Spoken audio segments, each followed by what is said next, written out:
कोल दैया थी जो कि संत शिरोमणि महाराज पर जिन्होंने पीएचडी की हुई है, वो भी पधार चुके हैं,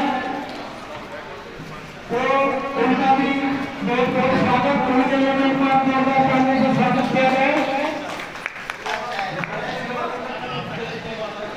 आज का ये प्रोग्राम ये विलंब गाड़ी सोने की वजह से हो रहा है,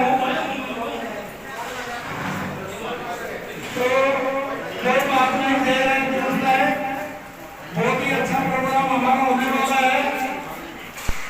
आप लोग इतनी देर तक शांति के साथ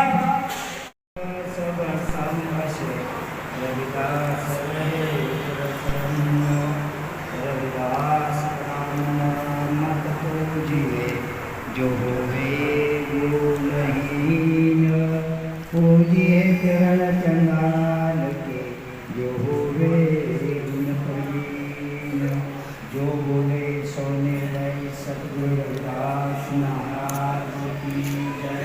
सतगुरु रविदास शक्ति, सतगुरु रविदास शक्ति, सतगुरु रविदास शक्ति। जय गुरुदेव, जय भीम। साथी हो, गुरु प्रेमी हो, आज बहुत ही खुशी का समय है। सतगुरु रविदास महाराज के दरबार में हम सतगुरु रविदास महाराज जी के और बाबा साहब के विचारों के अनुयायी यहाँ हम इकट्ठा हुए हैं। मुझे जब सतगुरु रविदास महाराज जी का तुगलकाबाद में गुरु महाराज के दरबार को डिमोलिशन किया गया था,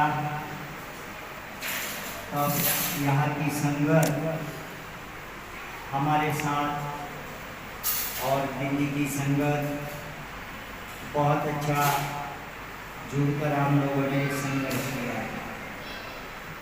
उस संघर्ष के लिए पूरे देश दुनिया से लोगों ने, सभी ने यहाँ पर उपस्थिति दिल्ली में दिखाई और अपने समाज की एकता दिखाई।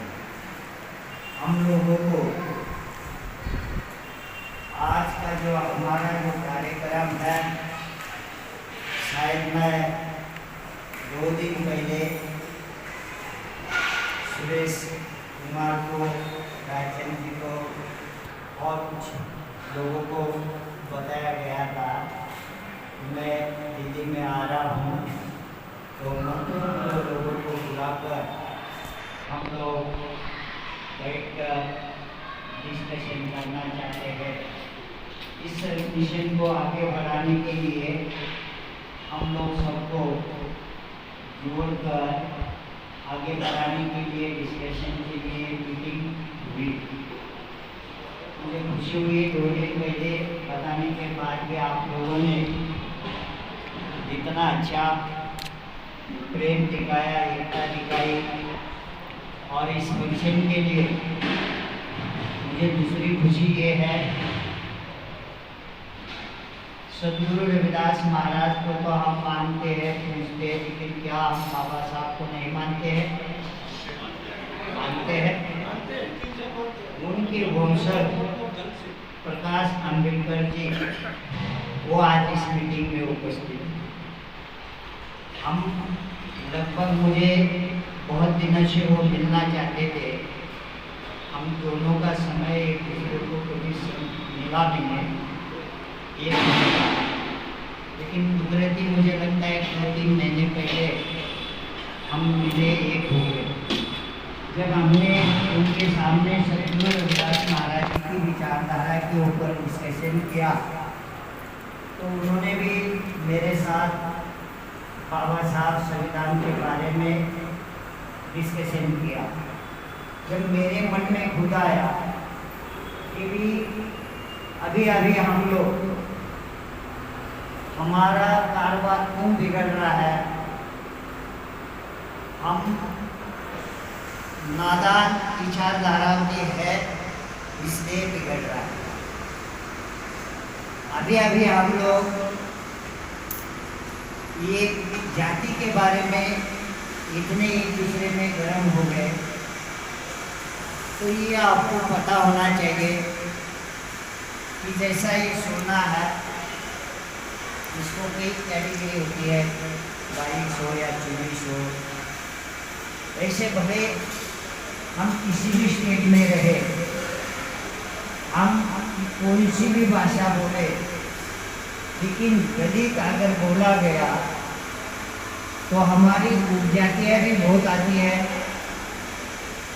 तो हमारी जाति में लगभग चमारों की जाति 1108 है और चमार 1108 जाति वाला, जो उसमें से एक जाति जो होती है तो बस वो अपने अपने उतनी उपजाति की ही बात कर। तो क्या हमारे गुरु रविदास जी ने या हमारे बाबा साहब ने, काशीराम साहब ने हमें जोड़ने का काम किया है ना, बांटने का तो काम नहीं किया। तो क्या यह हमारा अधिकार है समाज को हम बांटे, समाज को हम तोड़े? आपको पता होना चाहिए, एक विश्व लेवल के ऊपर आपके लिए बड़ी ताकत चाहिए, वो धर्म धार्मिक नाम से चाहिए, और एक राजनीति ताकत आपकी चाहिए तो पूरे देश के लिए चाहिए, और एक सामाजिक आपके लिए ताकत चाहिए। जहाँ भी समाज के ऊपर जहाँ कुछ वहाँ गलत घटना होती है तो आवाज़ उठाने के लिए एक ताकत। ये सब विचारों का एक मिलन होना चाहिए।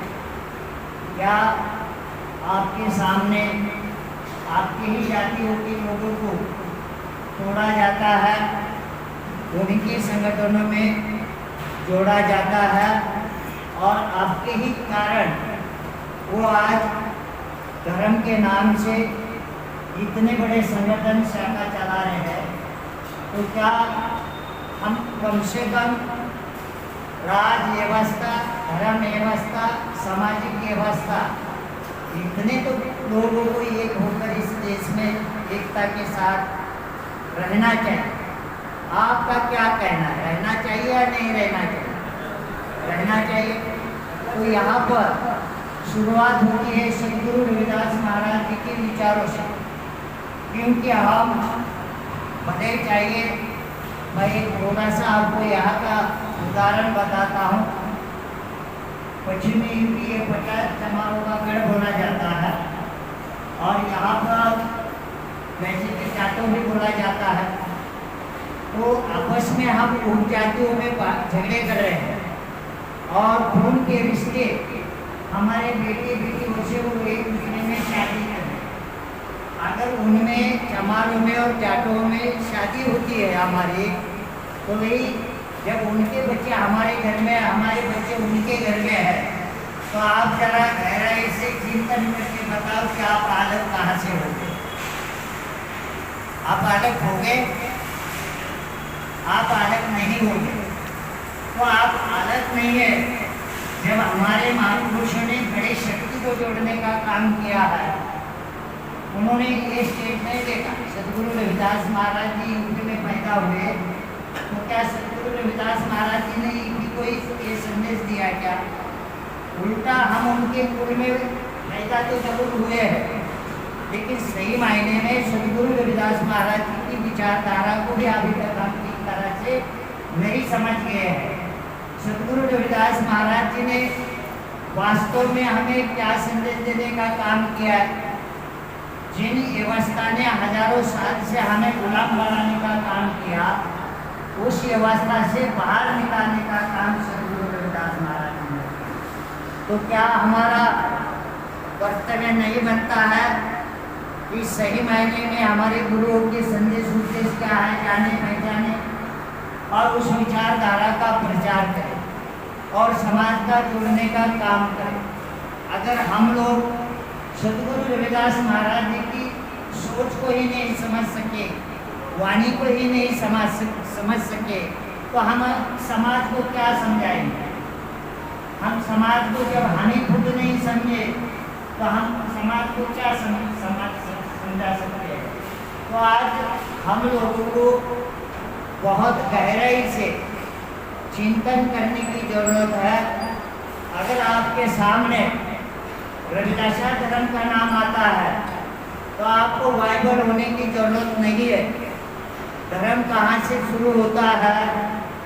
धर्म से पहला इस देश में, दुनिया में धर्म से पहला धर्म की विचारधारा देने वाला महापुरुष पैदा होता है और वो महापुरुष समय के सिस्टम को देखता है और उस सिस्टम को अगर उसको लगता है कि ये गलत है तो उसको वो समझाने का काम करता है कि भाई आप लोग इस धरोहर को मानने से आपका क्या फायदा हुआ है? कुछ भी फायदा नहीं हुआ। इसीलिए सदगुरु रविदास जी ने हमें समझाने का काम किया। रविदास ब्राह्मण मत पूजिए, जो हुए गुणहीन, पूजिए चरण चरणाते जो हुए गुणहीन। गुरु रविदास जी कह रहे हैं कि ब्राह्मण व्यवस्था मत पूछो, मत पूछो कि उस व्यवस्था ने आपको ठगने का काम किया। गुरु रविदास जी कह रहे हैं हाथे जप माला, माथे टीला, जग ठगने को सौंग बनाया।